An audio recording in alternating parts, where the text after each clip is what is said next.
comes to increasing iron levels through the diet? So that is gonna have like more iron per and that may not work for everyone's diet.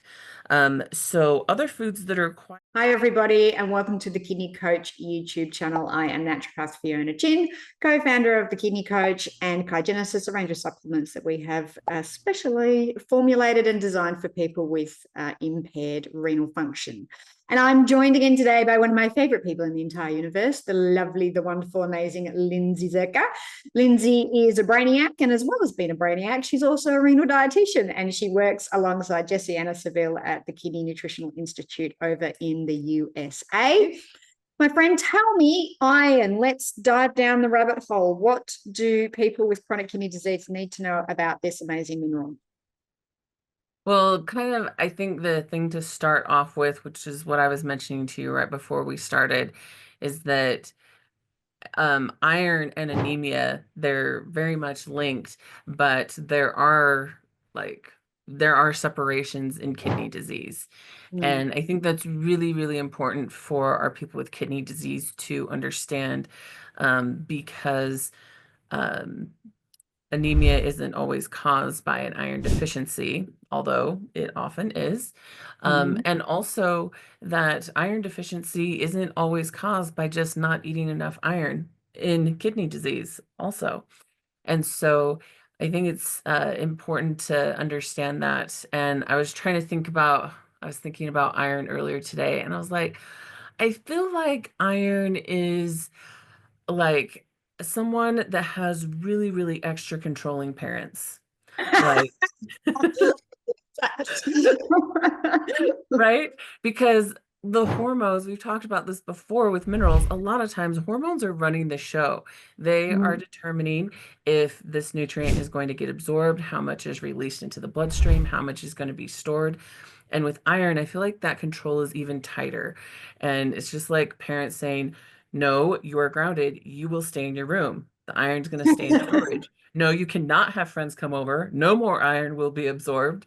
And all these kind of things. And I think that that's an interesting way to think about iron, because a lot of times it gets oversimplified and we miss the root issue going on with people's iron. What about food? So if we're going, okay, look, it's a little bit on the low side. We've got a little bit of gut work to do. I think I can do it mainly through diet. What are your favorite foods when it comes to increasing iron levels through the diet? So the most bioavailable is going to be through animal proteins. Mm. That is going to have like more iron per calorie, however you want to think about it. Yeah. But as we know, sometimes, we have to have limited amounts of animal proteins because they're so protein dense, and that may not work for everyone's diet. So other foods that are quite high in iron would be lentils, spirulina, and chia seeds. Mm. Um, so because these are all plant foods, it's considered what, like I said earlier, that non-heme iron. And so if you have a food source of vitamin C when you have those foods, it's going to increase your absorption of those. So a lot of times I'll say, if you're having the spirulina, like put it in a smoothie, like with some pineapple, or with the chia seeds, sometimes it'll be like, if you um the chia seeds is harder, but if sometimes people like to add that to salads, and like have some fresh red pepper on your salad with that. Um Lentils, I'm like, I don't know, what do I say? Like add fresh tomatoes on top, because vitamin Mhm. C is killed with any heat processing, so it's got to be fresh.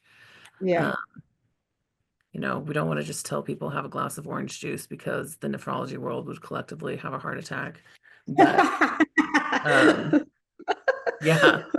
So, but I mean, just like thinking about foods that are high in vitamin C, which I'm looking at my cheat sheet here, it's not always oranges, even though they have awesome marketing, but actually Brussels sprouts, red peppers, broccoli, and pineapple are really awesome sources of vitamin C. Actually, almost any pepper is going to be a great source of vitamin C. So if you like Yeah, spicy food, then yeah, have lentil tacos with some, pepper salsa. So, perfect. yeah. I love it. Excellent.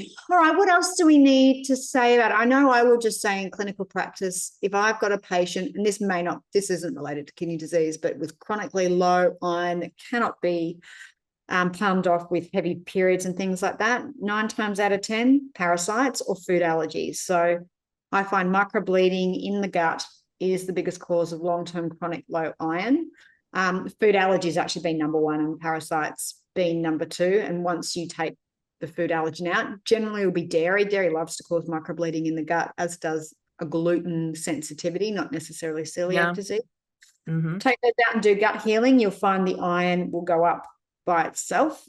Same thing with parasites. And generally too, there's an inflammatory process that's sitting behind that. So that'd be my other takeaways. If you're someone that's listening to this that doesn't have kidney disease but have chronically low iron that you can't say is due to endometriosis or really heavy menstrual cycle blood loss, that's general, and there's no other sort of major cause. That's my go-to. I would say 9 out of 10 times it'll be some sort of gut inflammatory state being driven by some sort of microbiome imbalance or parasite, or also food allergies. They are so underrated when it comes to causing iron loss. If you want to have Lindsey on your chronic health disease team, I'll put her details in below, but you'll find her at the Kidney Nutritional Institute. Lindsey and the team are based in the US, so that means with insurance, they can telehealth you anywhere. And if you're anywhere in the world, because of also telehealth, you can also chat to Lindsey anywhere in the world. So if you want to know more about that, I'll put Lindsey's details in below. If you want to know more about what we do, head to www.kidneycoach.com. You'll also find us on Instagram and Facebook under the same names. Make sure you hit subscribe and like. That way you'll get notified anytime we put up more content. Lindsey, thank you as always for sharing your wisdom, and for everyone listening, thank you for being part of our community. We appreciate all of you. Bye.